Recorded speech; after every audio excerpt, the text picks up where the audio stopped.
हाँ, आज की क्लास बहुत ही वेरी फनी ट्रिक के साथ में आपको मिलने वाली है और बहुत ही मज़ेदार ट्रिक है। आपको मतलब देखोगे पढ़ोगे तो मज़ा आ जाएगा, हंसी भी आएगी बहुत ही, और वो बहुत कुछ याद करवा देगी। जैसा कि आपको पता है मेरी ट्रिक यूनिक होती है और बिल्कुल डिफरेंट, एकदम नॉर्मली अपनी कहते हैं ना कि नॉर्मल अपनी जनरल भाषा होती है उसी में होती है, जो इजीली याद हो जाती है।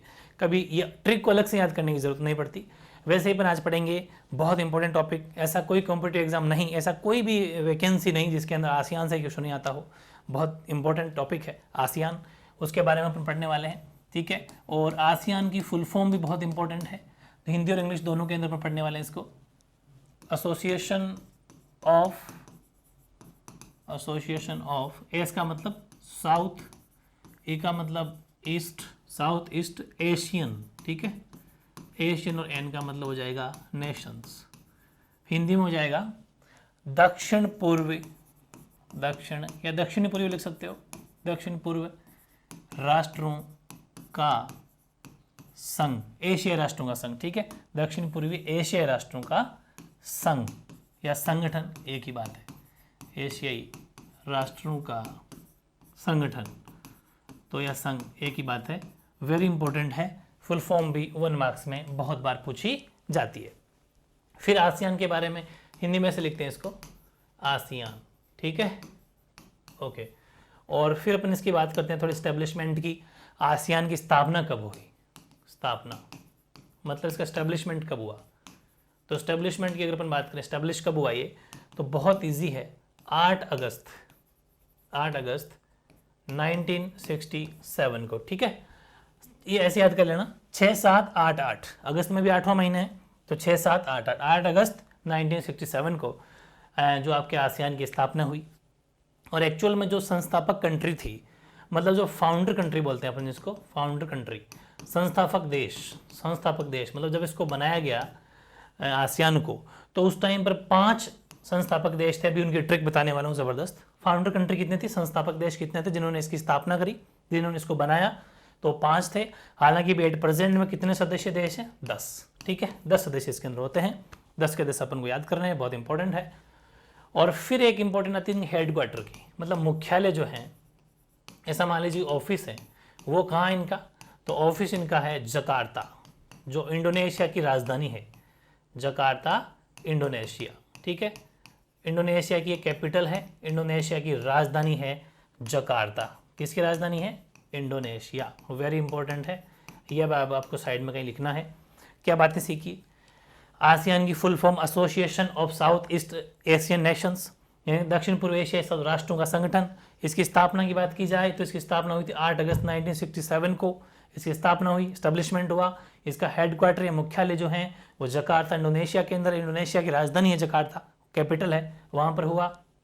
जो फाउंडर कंट्री है, संस्थापक देश थे, वो इसके पाँचों याद करा देता हूँ। और वैसे अभी इसमें 10 इसमें जो है इसके सदस्य होते हैं, 10 मेंबर हैं, 10 के 10 मेंबर भी अपन याद करेंगे। एक्चुअली हुआ क्या था, आपने देखा होगा जो कोई हट्टा कट्टा होता है उसकी थाई बड़ी बड़ी होती है। थाईज मतलब, थाई तो जानते होंगे अपने, लेग, थाई, तो बड़े मजबूत थाई होते हैं और कहते हैं कि यार बड़ा मजबूत इंसान है। ऐसे ही कोई बहुत ही बड़ी बड़ी थाई वाला एक आदमी था, इसलिए उसको हर कोई क्या कहते थे, थाई सिंह। तो पास में एक मेला लग रहा था, ठीक है, तो थाई सिंह एक बार मेले में जाता है, लेकिन मेले में बहुत ज़्यादा भीड़ होती है, ऐसा मान लीजिए कि थोड़ी बहुत चढ़ाई भी चढ़नी पड़ती है मेले में जब जा रहे थे तब। तो थाई सिंह जब मेले में गया तो फैल गया मतलब उसकी ताकत काम ही है, वो थक गए, गिर गया, एकदम फैल गया। तो बस 5 संस्थापक देश की पहले याद कर लो कि थाई सिंह फैल गया, मेले में फैल गया, थाई सिंह मेले में फैल गया मतलब थक गया, वो वाली लैंग्वेज है, फैल गया, ठीक है। अब देखो, थाई सिंह से, था से तो बन गया थाईलैंड, ठीक है, थाई से तो बन गया थाईलैंड, ई से बन गया इंडोनेशिया, ई से क्या बन गया, इंडोनेशिया के बाद में सिंह से बन गया सिंगापुर, ठीक है, और मेले से बन गया मलेशिया, ठीक है, और फेल से बन गया फिलीपींस। कुल मिला के ये 5 देश थे जो संस्थापक देश थे, फाउंडर कंट्री थी किसकी, जो अपने अभी बात की आसियान की, ठीक है। नंबर 1, वैसे हालांकि कोई नंबरिंग से इसको याद करने की जरूरत नहीं है, 5 एक साथ ही आप याद कर लेना इसको, तो ये 5 हो गए। अब 5 जो और थे, नंबर 6 पे, नंबर 7 पे, 8 पे, 9, 10 पे जो जुड़े, अभी 8% 10 है, 10 इसके सदस्य हैं। तो जो नंबर 6 जुड़ा उसके लिए मैंने ट्रिक बनाई है। तो फिर कहा कि अरे यार थाई सिंह फैल गया, क्या करें, कहीं ठंड तो नहीं लग गई, ठंड का टाइम होगा कहीं, तो कहीं सर्दी तो नहीं लग गई। तो बोला इसको कुछ उड़ाओ यार, उड़ाओ। तो किसी ने कहा यार क्या उड़ाएं। तो फिर एक आदमी ने कहा कि रुको रुको रुको, मेरे पास में अभी यहाँ पर एक मेरी विला है। विला मतलब बड़ी सी बिल्डिंग है, इमारत जैसे बोलते हैं ना, बिल्डिंग है, मैंने अभी अभी बनाई है, मतलब मेरी नई विला है, उसमें मेरी कंबल रखी हुई है। वो थोड़ा राजस्थानी आदमी था, तो उसने कहा कि पास में नई विला है, उसमें मारो कंबल रखे हुए है, ठीक है, तो उसको ले आओ, उसको उड़ा दो, ठीक है, ताकि ये थोड़ा होश में आए। तो उसने क्या कहा, उसने कहा मैंने एक नई विला बनाई है, नई विला में मारो मतलब मेरा, थोड़ा सा ऐसे ही राजस्थानी आदमी था तो ऐसा ही बोलेंगे, ठीक है, यानी कि नई विला, ये विला है, नई विला में मारो कंबल है, बोले आओ और इसको उड़ा दो, ठीक है, ये चीज़ है। अब नई से क्या बन गया, नंबर 6 बुरनई, अपन को नई से क्या निकालना है, बुरनई, ये नंबर 6 पे आ गया, ठीक है। और ईयर भी लिखना है, ये है आपके 1984, 1984 के अंदर, 84 के अंदर बुरनई बना, नंबर 6। और विला से, तो वी से तो बन गया वियतनाम, ठीक है, वियतनाम, ये नंबर 7 है। कब बना, ये देखो ये 84 में और ये 1995 में, 1995 में ये बना अपना वियतनाम। ला से नंबर 8 लाओस, ला से क्या बना, लाओस बना, और लाओस बना 1997 में, 1997 में, ठीक है। और मारो से बन गया म्यांमार, नंबर 9, ठीक है। और ये था मारो से हो जाएगा म्यांमार, ठीक है, सॉरी म्यांमार, ये हो जाएगा म्यांमार, ठीक है। मारो से म्यांमार, दोनों में आधा में आ रहा है। ये भी 97 में, दोनों एक ही साथ बने थे। कौन कौन से, ये दोनों एक साथ बने थे प्लस, यानी कि 1997 में लाओस बना, 1997 में म्यांमार बना। और कंबल से बन जाएगा नंबर 10 कंबोडिया, ठीक है, कंबल से क्या बन जाएगा, कंबोडिया। ये है 1999 मतलब 1999 के अंदर ये टोटल 10। तो कितना इजी सा फॉर्मेट है क्या, कि थाई सिंह मेले में फैल गया, ठीक है। तो फिर उसने किसी ने सोचा कि ठंड का टाइम है, कहीं ठंड लग गई होगी, क्या हो गया, इसको थोड़ा होश में तो लाओ। तो फिर कोई राजस्थानी आदमी ने उसने कहा कि मेरी नई विला है, मैंने अभी नई विला बनाई है, नई विला मारो कंबल है, ला लो उड़ा दो। तो फिर वही ठीक है, नई से बुरनई, विला से वी से वियतनाम, ला से लाओस, मारो से म्यांमार, कंबल से कंबोडिया। नंबर वाइज याद करने ये पांचों, तो वो पांचों तो कैसे भी याद कर सकते हो, क्योंकि वो तो संस्थापक देश थे, जैसे उसकी स्थापना की थी, उसको बनाया था, तब वो पांचों मौजूद थे। तो बहुत ही इंटरेस्टिंग, बहुत ही फनी ट्रिक जरूर हो सकती है, लेकिन आपके लिए बहुत ज़्यादा वैल्यूएबल होती है मेरी सारी ट्रिक्स, क्योंकि ये सीधे सीधे एग्जाम में ऐसे क्वेश्चन आपको आएगा, लेकिन आप नहीं भूलने वाले, ठीक है।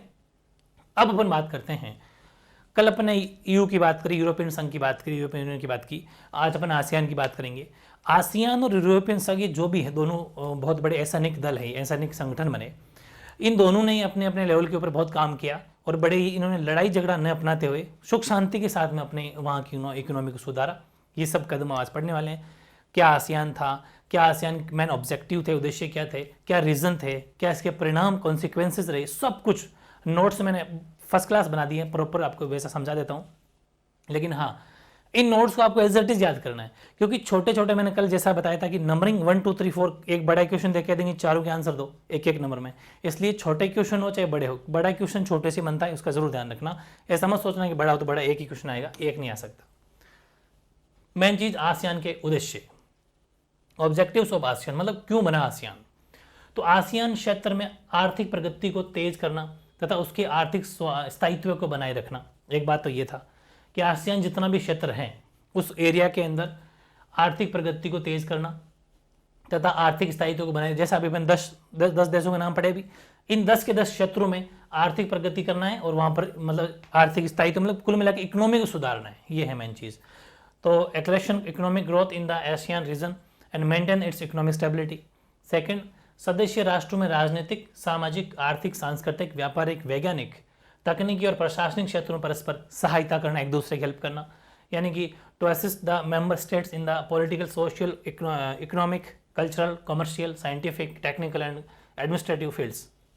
इन सब एक दूसरे की मेंबर जितने भी ये 10 मेंबर है, इन 10 के 10 आपस में मिलजुल के काम करना, ये इनका मेन उद्देश्य था। फिर मेन उद्देश्य क्या था, तीसरा यह भी था कि सामूहिक सहयोग से साझी समस्याओं का हल ढूंढना, कोई ऐसी समस्या हो तो उसको मिलजुल के हल चलो यार, मिलके साझे पर मिलके उसको कंप्लीट कर लेते हैं।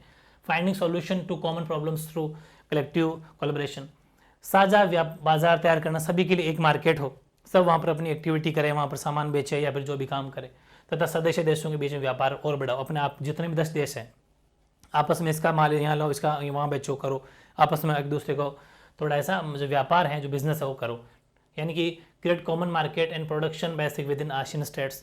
पांचवा, to promote regional peace and stability based on the rule of law and the principles of United Nations, कानून के शासन और संयुक्त राष्ट्र के कायदों पर आधारित क्षेत्रीय शांति और स्थायित्व को बढ़ावा देना। ये भी था कानून का शासन, जैसे एक तरीके से डेमोक्रेसी होती है, लोकतंत्र होता है, वैसे ही कानून का राज हो और बिल्कुल संयुक्त राष्ट्र के जो भी कायदे हैं, यूनाइटेड नेशन ने जो भी कानून कायदे दिए हैं उसको फॉलो करते हुए अपने बिल्कुल क्षेत्रों में शांति पीसफुली काम करो। बहुत इजी है। तो ये इसके मेन ऑब्जेक्टिव थे, इजीली आपको समझ में आ जाएगा। एग्जाम में क्वेश्चन आएगा आसियान के उद्देश्य लिखिए, आसियान के ऑब्जेक्टिव या उद्देश्य क्या थे, तो ये 5 हो जाएंगे। ठीक है, परफेक्ट। फिर नेक्स्ट है आसियान क्षेत्रीय मंच की स्थापना क्यों की गई, काफ़ी इंपॉर्टेंट है। मैंने ये वाला क्वेश्चन आपके एनसीईआरटी इस आज के जो सेशन में आपके एनसीईआरटी के पीछे वाले क्वेश्चन में खूब को शामिल किया गया है, ताकि हर चीज़ कोई भी क्वेश्चन कैसा भी घूम फिर के आए इन नोट्स के बाहर नहीं जाएगा। ठीक है, तो आसियान क्षेत्रीय मंच की स्थापना क्यों की गई, why was the ASEAN regional form establish. ठीक है, आरएफ है ये रीजनल फॉर्म, ये इसको क्यों बनाया गया था, और इसका मतलब ये है कि इसका क्यों बनाया था, उसकी रीज़न ये है कि आसियान के सदस्य देशों ने 2003 तक कई समझौते किए जिनके द्वारा हर सदस्य देश ने शांति, निष्पक्षता, सहयोग, हस्तक्षेप को बढ़ावा देने और राष्ट्रों के आपसी अंतर तथा संप्रभुता के अधिकारों का सम्मान करने पर अपनी वचनबद्धता जाहिर की। जैसे कोई भी अपन भी किसी से दोस्ती करते हैं, या अपन भी किसी से कहते हैं ना कि अगर अपन कोई बिजनेस करते हैं किसी के साथ में मिलके, तो अपन उसको क्या कहते हैं, देख भाई अपन साथ में बिजनेस करेंगे, लेकिन देख ऐसा है कि जो भी बिल होगा सारा बिल पे काम होगा, या फिर अपन तू 10 लाख देगा तो मैं भी 10 लाख दूंगा, और तू भी ईमानदार रखेगा, मैं मतलब कुछ ऐसी है कि अपन कभी लड़ेंगे झगड़ेंगे नहीं, ये सब खूब सारी बातें होती है। वैसे ही इन 10 के 10 देशों ने ये कहा, आसियान कंट्री ने ये कहा 2003 में, कई इनके एग्रीमेंट हुए थे, ऐसे समझौते हुए थे कि हम बिल्कुल शांति के साथ काम करेंगे, एक दूसरे की हेल्प करते हुए काम करेंगे, किसी को भी किसी भी चीज़ की जरूरत पड़ गई तो हम उसको देंगे, हमारे पड़ गई तो हम लेंगे। ये चीज़ इन्होंने खूब सारी बातें की थी। वचनबद्धता मतलब पक्की गारंटी के साथ उन्होंने वचन दिया था। आसियान के देशों की सुरक्षा और विदेश नीतियों के तालमेल बनाने के लिए 1954 में आसियान क्षेत्रीय मंच ARF की स्थापना की गई थी। समझ में आ गई, यानी आसियान रीजनल क्या बोलते हैं इसको form, ASEAN regional form ARF की स्थापना इसलिए की गई थी। अब आपको समझ में आ गई होगी कि 2003 में एग्रीमेंट हुए थे और फाइनली 1994 में, सॉरी 2003 तक तो एग्रीमेंट खूब सारे हो गए थे, 1994 में इसकी स्थापना की गई थी। लेकिन क्यों की गई थी, क्योंकि 2003 तक 1994 से लेके 2003 तक इनके बहुत ज़्यादा जितने भी समझौते एग्रीमेंट होते वो ARF के इसके अकॉर्डिंग होते। एक तरीके से मान लो कि एक स्टाम्प था कि इसके ऊपर लिख दो बात पक्की हो जाएगी। ठीक है, वो चीज़ है। तो by 2003 ASEAN had several agreements in place by which a number of states permitted to uphold peace or naturally cooperation, non-interference and respect for national differences and sovereign rights. The ASEAN Regional Forum ARF, which was established in 1994, is an organization that carries out coordination of security and foreign policy. इन सब के लिए अपन जितनी हमारी विदेश नीतियाँ होगी, किसी भी देश से कौन सा व्यवहार रखना है, वो सब हम मिलजुल के काम करेंगे ARF के अकॉर्डिंग। ठीक है, फिर एनसीईआरटी के अंदर छोटा सा क्वेश्चन पूछा गया था, जो पेज नंबर में पूछते हैं ना साइड में, वो कि आसियान क्षेत्रीय मंच ARF, आसियान रीजनल फोरम, उसमें कितने सदस्य देश हैं, तो आपका आंसर होगा 27 सदस्य देश है उसमें। 10 तो ये तो है ही, इसके अलावा 27 कंट्री और भी हैं, कुल मिला के 27 सदस्य देश है। इनमें आसियान के 10 देश है, 10 समाज सहयोगी देश है और 7 अन्य राष्ट्र शामिल है। ठीक है, देखो समाज का मतलब कुछ ऐसे लोग जो बातचीत, संवाद, एक दूसरे डायलॉग करते हैं, कुछ सजेशन देते हैं, उनकी बात मानी भी जाती है, उनकी रेस्पेक्ट की जाती है, और कुछ 7 अन्य राष्ट्र भी होते हैं। कुल मिला के इस तरफ से इनका 10 और 7 का रेशियो है, 10-10-7 हो गए 27, ये रेशियो रहता है टोटल। तो there are 27 member countries in ARF, this include 10 ASEAN countries, 10 dialogue partner countries and 7 other nations. ये कुल मिला के इसके अंदर है। बहुत easy question, very important question अपना कंप्लीट हो गया। नेक्स्ट देखते हैं। नेक्स्ट है आसियान के 3 स्तंभ भी थे, 3 पिलर थे। तो आसियान के मुख्य स्तंभों के नाम लिखिए, right the name of the pillars of ASEAN. तो 2003 में आसियान ने 3 मुख्य स्तंभ बताए हैं। In 2003 ASEAN made 3 pillars, they are, वो कौन कौन से हैं। पहला, आसियान सुरक्षा समुदाय, the ASEAN security community, ASEAN आर्थिक, ये नहीं लिखा गया, आसियान आर्थिक, द आसियान इकोनॉमिक कम्युनिटी यानी कि आर्थिक समुदाय, समुदाय और लिख देना, आर्थिक समुदाय, और आसियान सामाजिक सांस्कृतिक समुदाय, आसियान सोशियो कल्चरल कम्युनिटी। ठीक है, ये चीज़ हो जाएगी, इंग्लिश में इतना ही है कम्युनिटी। ठीक है, तो 3 कम्युनिटी हो गई, the ASEAN security community, the ASEAN economic community, और यहाँ दा लगा देना, the ASEAN socio cultural community. ये 3 थे, आसियान सुरक्षा समुदाय, आसियान आर्थिक समुदाय, आर्थिक सामाजिक सांस्कृतिक समुदाय।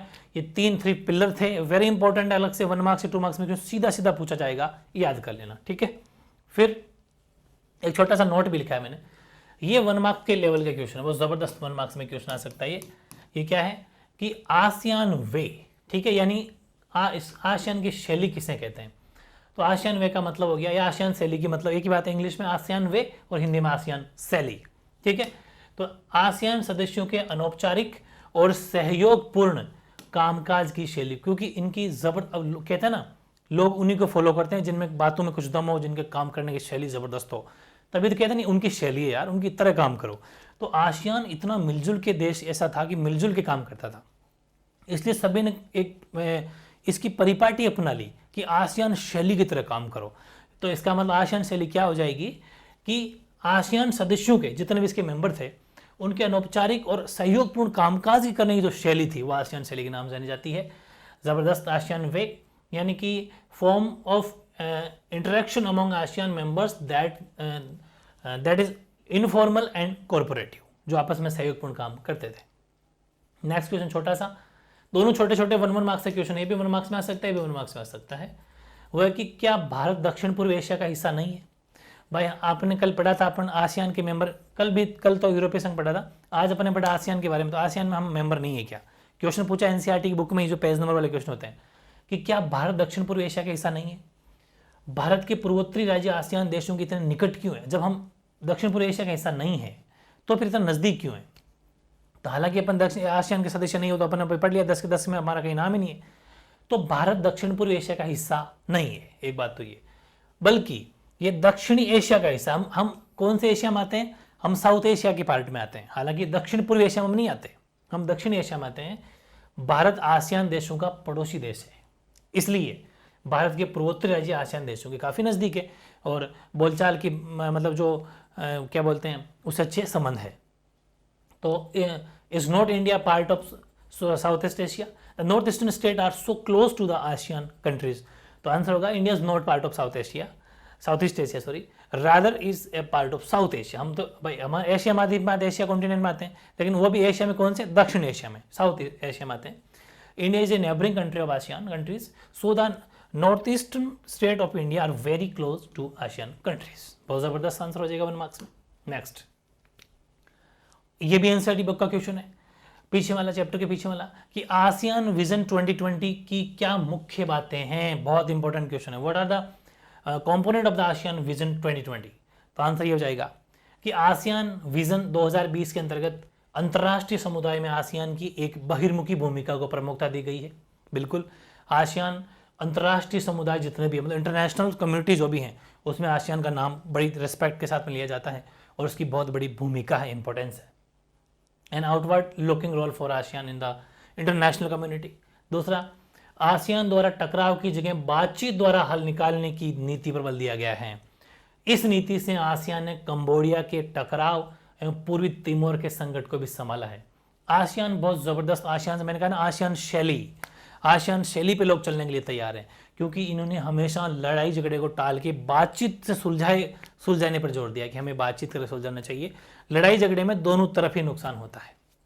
यानी कि this builds on existing ASEAN policy to encourage and negotiation over J conflict in the reason.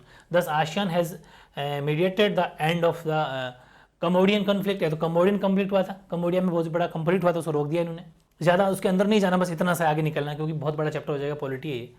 The East Timor crisis and meet annually to discuss East Asian, ठीक है, उनको भी इन्होंने बड़े प्यार संभाला। तो ये चीज़ हो जाएगी आपके मेन विजन की। 2 बातें हो रही हैं, कुल मिला के 4 बातें अपन आसियान 2020 जो विजन है उसकी बात करी है। फिर आसियान विजन 2020 के तहत एक आसियान सुरक्षा समुदाय, एक आसियान आर्थिक समुदाय और एक आसियान सामाजिक तथा सांस्कृतिक समुदाय, ये 3 पिलर जो हैं जबरदस्त सीख देते हैं ये बनाने की संकल्पना की गई है। जो भी 3 पिलर पढ़े ना, वो 3 पिलर या 3 स्तंभ यही है। ASEAN vision 2020 anticipate the creation of an ASEAN security community, an ASEAN economic community, an ASEAN social and cultural community. समझ गए। और लास्ट होता आसियान अपने सदस्य देशों, सहभागी सदस्यों और गैर क्षेत्रीय संगठनों के बीच निरंतर संवाद और परामर्श को भी बहुत महत्व देता है। तभी तो इसने कहा ना, इसका आसियान के अंदर टोटल 27, अभी अपन ने जो पढ़ा था, देखो मैंने लिखाया होगा आपको, जो 27 है ना, ये रहा। 10 तो देश इसके खुद है ही, 10 समाज सहयोगी, मतलब बातचीत भी करता रहता है लोगों से, सलाह एडवाइस भी लेता रहता है। 7 अन्य राष्ट्र और जो भी और भी कोई भी इसके दोस्त हो सकते हैं, उनसे बातचीत करता है। तो कुल मिला के ये चीज़ है कि हमेशा जो है आसियान जो है ना, वो अपने जो भी सदस्य देश हैं या फिर जो भी सहभागी देश हैं या फिर जो गैर क्षेत्रीय संगठन कोई भी हो, उनसे निरंतर संवाद और परामर्श को महत्व देता है, उनसे बातचीत करता है। और वो कोई एडवाइस देते हैं उसको मानता भी है, ऐसा नहीं कि कोई घमंड या अहंकार हो, उस बात को मानता भी है। इसलिए आसियान की बहुत ज़बरदस्त ये विशेषताएं हैं। ASEAN will give importance to continue dialogue and consultation between the member states, participating members and non regional organisations, उन सब से ये मिलजुल के काम करता है। तो ये हो जाएगी 4 आसियान विजन 2020 की मुख्य बातें। अब एक छोटा सा क्वेश्चन ये भी बन सकता है भाई, आसियान का जो झंडा है ना, ये ऐसा झंडा आपको दिखेगा, ठीक है। एग्जाम में हालांकि झंडा का मैप तो ना दिखाए, कोई बात नहीं, आपसे ये कह सकते हैं कि आसियान के झंडे के बारे में कोई 2-4 बातें लिखिए, तो आपको आसियान के झंडे के बारे में 2-4 बातें याद हो जानी चाहिए। आसियान का झंडा जो है वो आसियान का प्रतीक चिन्ह है। आसियान का जो झंडा है वो आसियान का प्रतीक चिन्ह है। उसमें जो है ना, धान की 10 बालियां, ये जो है ना ऐसी है, 1 2 3 4 5 6 7 8 9 10, इधर 10 ऊपर है, 10 बालियां है ये, ठीक है। धान की फली नहीं होती, फली जैसी है, धान होता है ना, जैसे गेहूं की बाली फली होती है, वैसे ही मूंग की फली होती है। तो 10 बालियां है ना, वो 10 देशों को इंगित करती है। 10 देश है, क्योंकि इसके देश कितने हैं इसके अंदर आसियान में, 10 है। मैंने ट्रिक बता दी, ठीक है। कौन सी ट्रिक बताई? थाई सिंह मेले में फैल गया, वो वाली ट्रिक। 5 तो वो हो गए। उसके बाद हम कहा था ना, एक आदमी राजस्थानी आदमी मिला था, उसने कहा नई वेला बनाई है मैंने, वहाँ मारो कंबल है, बस पूरे 10 के 10। तो 10 धान की बेलियां हैं, 10 देशों को इंगित करती है, जो आपस में मित्रता और एकता के धागे से बंधे। जैसे ऐसे देखो, इनको कैसे बनाया गया है कि जैसे ऐसा आएगा, फिर गांठ लगा के ऐसे ऊपर, ऐसा मान लीजिए, मतलब आपस में ऐसे धागे से बंधी हुई है, आपस में कनेक्टिविटी है, ये शो करते हैं, समझ गए।